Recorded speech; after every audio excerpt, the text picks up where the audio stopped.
पिता का आशीर्वाद। जब मृत्यु का समय निकट आया तो पिता ने अपने एकमात्र पुत्र धर्मपाल को बुलाकर कहा कि बेटा, मेरे पास धन संपत्ति नहीं है कि मैं तुम्हें विरासत में दूं, पर मैंने जीवन भर सच्चाई और प्रामाणिकता से काम किया है, तो मैं तुम्हें आशीर्वाद देता हूं कि तुम जीवन में बहुत सुखी रहोगे और धूल को भी हाथ लगाओगे तो वह सोना बन जाएगी। बेटे ने सिर झुकाकर पिताजी के पैर छुए। पिता ने सिर पर हाथ रखकर आशीर्वाद दिया और संतोष से अपने प्राण त्याग कर दिए। अब घर का खर्च बेटे धर्मपाल को संभालना था। उसने एक छोटी सी ठेला गाड़ी पर अपना व्यापार शुरू किया। धीरे धीरे व्यापार बढ़ने लगा। एक छोटी सी दुकान ले ली, व्यापार और बढ़ा। अब नगर के संपन्न लोगों में उसकी गिनती होने लगी।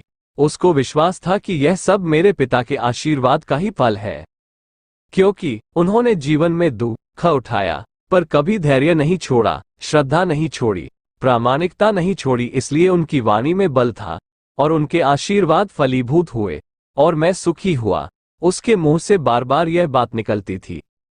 एक दिन एक मित्र ने पूछा, तुम्हारे पिता में इतना बल था तो वह स्वयं संपन्न क्यों नहीं हुए, सुखी क्यों नहीं हुए? धर्मपाल ने कहा, मैं पिता की ताकत की बात नहीं कर रहा हूं, मैं उनके आशीर्वाद की ताकत की बात कर रहा हूं। इस प्रकार वह बार बार अपने पिता के आशीर्वाद की बात करता तो लोगों ने उसका नाम ही रख दिया बाप का आशीर्वाद। धर्मपाल को इससे बुरा नहीं लगता। वो कहता कि मैं अपने पिता के आशीर्वाद के काबिल निकलूं, यही चाहता हूं। ऐसा करते हुए कई साल बीत गए। वो विदेशों में व्यापार करने लगा। जहां भी व्यापार करता उससे बहुत लाभ होता। एक बार उसके मन में आया कि मुझे लाभ ही लाभ होता है, तो मैं एक बार नुकसान का अनुभव करूं। तो उसने अपने एक मित्र से पूछा कि ऐसा व्यापार बताओ कि जिसमें मुझे नुकसान हो। मित्र को लगा कि इसको अपनी सफलता का और पैसों का घमंड आ गया है। इसका घमंड दूर करने के लिए इसको ऐसा धंधा बताऊं कि इसको नुकसान ही नुकसान हो। तो उसने उसको बताया कि तुम भारत में लोग खरीदो और जहाज में भरकर अफ्रीका के जंजीबार में जाकर बेचो। धर्मपाल को ये बात ठीक लगी। जंजीबार तो लोग का देश है, वहां से लोग भारत में लाते हैं और यहाँ 10-12 गुना भाव पर बेचते हैं। भारत में खरीद करके जंजीबार में बेचें तो साफ नुकसान सामने दिख रहा है। परंतु धर्मपाल ने तय किया कि मैं भारत में लोग खरीद कर जंजीबार खुद लेकर जाऊंगा, देखूं कि पिता के आशीर्वाद कितना साथ देते हैं।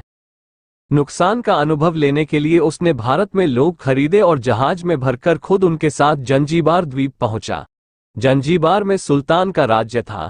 धर्मपाल जहाज से उतरकर के और लंबे रेतीले रास्ते पर जा रहा था वहां के व्यापारियों से मिलने को।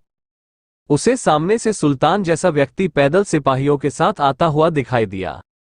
उसने किसी से पूछा कि ये कौन है? उन्होंने कहा, ये सुल्तान है। सुल्तान ने उसको सामने देखकर उसका परिचय पूछा। उसने कहा, मैं भारत के गुजरात के खंभात का व्यापारी हूं और यहां पर व्यापार करने आया हूं। सुल्तान ने उसको व्यापारी समझकर उसका आदर किया और उससे बात करने लगा।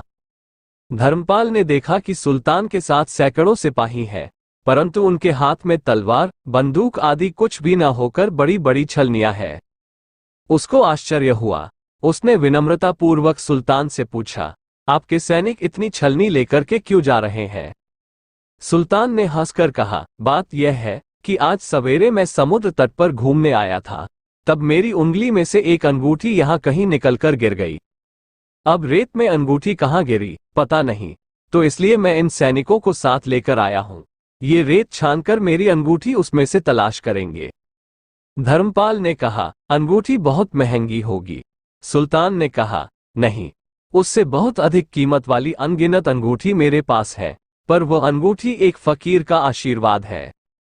मैं मानता हूं कि मेरी सल्तनत इतनी मजबूत और सुखी उस फकीर के आशीर्वाद से है, इसलिए मेरे मन में उस अंगूठी का मूल्य सल्तनत से भी ज्यादा है। इतना कह करके सुल्तान ने फिर पूछा, बोलो सेठ, आप क्या माल लेकर आए हो? धर्मपाल ने कहा कि लोग। सुल्तान के आश्चर्य का ठिकाना नहीं रहा। ये तो लोग का ही देश है सेठ, यहाँ लोग बेचने आए हो।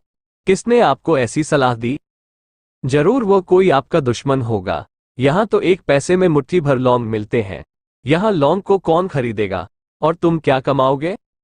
धर्मपाल ने कहा, मुझे यही देखना है कि यहाँ भी मुनाफा होता है या नहीं। मेरे पिता के आशीर्वाद से आज तक मैंने जो धंधा किया उसमें मुनाफा ही मुनाफा हुआ। तो अब मैं देखना चाहता हूं कि उनके आशीर्वाद यहां भी फलते हैं या नहीं। सुल्तान ने पूछा, पिता के आशीर्वाद, इसका क्या मतलब? धर्मपाल ने कहा, मेरे पिता सारे जीवन ईमानदारी और प्रामाणिकता से काम करते रहे, परंतु धन नहीं कमा सके। उन्होंने मरते समय मुझे भगवान का नाम लेकर मेरे सिर पर हाथ रखकर आशीर्वाद दिए थे कि तेरे हाथ में धूल भी सोना बन जाएगी। ऐसा बोलते बोलते धर्मपाल नीचे झुका और जमीन की रेत से एक मुट्ठी भरी और सम्राट सुल्तान के सामने मुट्ठी खोलकर उंगलियों के बीच में से रेत नीचे गिराई तो धर्मपाल और सुल्तान दोनों का आश्चर्य का पार नहीं रहा। उसके हाथ में एक हीरे जड़ित अंगूठी थी। यह वही सुल्तान की गुमी हुई अंगूठी थी। अंगूठी देखकर सुल्तान बहुत प्रसन्न हो गया। बोला, वाह खुदा, आपकी करामात का पार नहीं। आप पिता के आशीर्वाद को सच्चा करते हो। धर्मपाल ने कहा, फकीर के आशीर्वाद को भी वही परमात्मा सच्चा करता है। सुल्तान और खुश हुआ, धर्मपाल को गले लगाया और कहा, मांग सेठ, आज तू जो मांगेगा मैं दूंगा। धर्मपाल ने कहा, आप 100 वर्ष तक जीवित रहो और प्रजा का अच्छी तरह से पालन करो, प्रजा सुखी रहे, इसके अलावा मुझे कुछ नहीं चाहिए।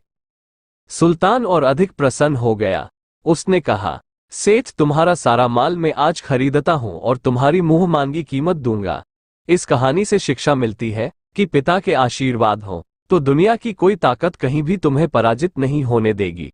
पिता और माता की सेवा का फल निश्चित रूप से मिलता है। आशीर्वाद जैसी और कोई संपत्ति नहीं। बालक के मन को जानने वाली माँ और भविष्य को संवारने वाले पिता, यही दुनिया के 2 महान ज्योतिषी है।